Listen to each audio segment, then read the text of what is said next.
सभी विद्यार्थियों का बहुत बहुत स्वागत है। आज के इस लेक्चर में हम क्रिस्टलीय ठोसों के वर्गीकरण के बारे में पढ़ने जा रहे हैं।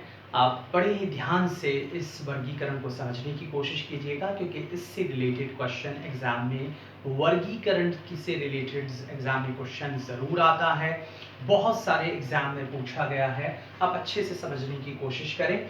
बेटा देखिए, क्रिस्टलीय जो ठोस हुआ करते हैं, ठोस दो प्रकार के होते हैं, क्रिस्टलीय और अक्रिस्टलीय। क्रिस्टलीय जो ठोस हैं उन पर हम बात करेंगे।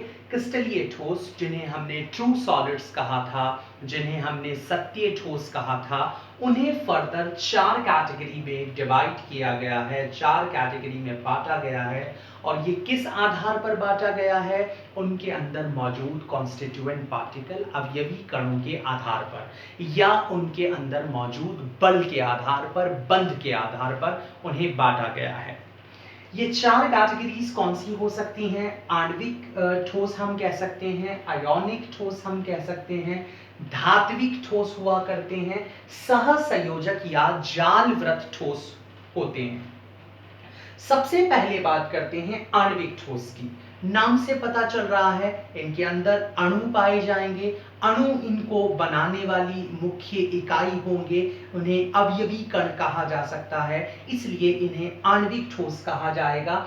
आणविक ठोस को हमने फर्दर तीन कैटेगरीज में डिवाइड किया गया है, और ये तीन कैटेगरीज अध्रुवीय, ध्रुवीय और हाइड्रोजन बंधित। अध्रुवीय, ध्रुवीय क्या हुआ करते हैं? आपने 11वीं क्लास में पढ़ा होगा कि कुछ कंपाउंड ऐसे हुआ करते हैं जिसके अंदर ध्रुवता पाई जाती है, कुछ कंपाउंड ऐसे होते हैं जिसमें ध्रुवता नहीं होती है, जैसे हाइड्रोजन। हाइड्रोजन तो हाइड्रोजन का बॉन्ड हाइड्रोजन से बना है, यानी इसके अंदर कोई ध्रुवता नहीं होगी, क्योंकि द्विध्रुव जो आघूर्ण नहीं होगा।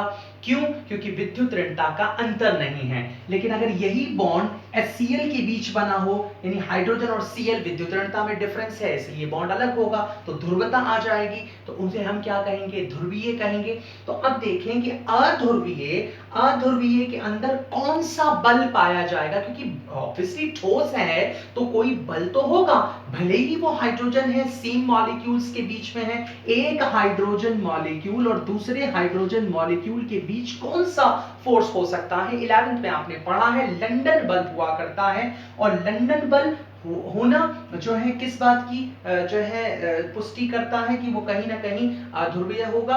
और दूसरी चीज, इसके अंदर जरूरी नहीं है कि अणु हो, कुछ अक्रिय गैसें ऐसी हुआ करती हैं जिनके अंदर लंदन बल भी हुआ करता है। तो लंदन बल अक्रिय गैसों में भी पाया जाता है, तो वहां पर भी अगर इस तरह का कोई जो है ठोस मिलेगा तो उसे हम किस कैटेगरी में डालेंगे? आणविक में डालेंगे। और आणविक में भी कौन सी कैटेगरी में डालेंगे? अध्रुवीय में डालेंगे, क्योंकि उसके अंदर भी ध्रुवता नहीं होती है। ध्रुवीय के अंदर कौन सा फोर्स हो सकता है? इंटरेक्शन फोर्स, द्विध्रुव, जिसे हम डाइपोल डाइपोल इंटरेक्शन कहते हैं। और ये डाइपोल डाइपोल इंटरेक्शन क्लोरोफॉर्म में हो सकता है, SO2 में हो सकता है। तो ये एग्जांपल इसमें लिया जा सकता है। फिर तीसरी category hydrogen bond. Hydrogen bond से सब लोग जानते हैं।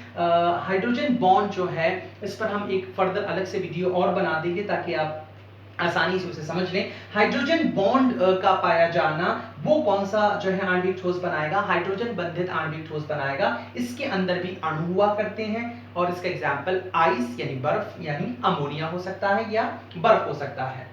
आयोनिक ठोस के अंदर ऑब्वियसली आयन होंगे, और पाया जाने वाला जो फोर्स होगा वो विद्युत स्थैतिक बल होगा, या जिसे हम आयनिक बंध के नाम से जानते हैं। तो जितने भी आयनिक कंपाउंड हम पढ़ते हैं, जो हम सॉल्ट खाते हैं घरों के अंदर, table salt, NaCl, lithium chloride वगैरह, ये सारी जो चीजें हुआ करती हैं, जो आयोनिक कंपाउंड हुआ करते हैं, ये सारे के सारे आयोनिक ठोस के अंदर आएंगे।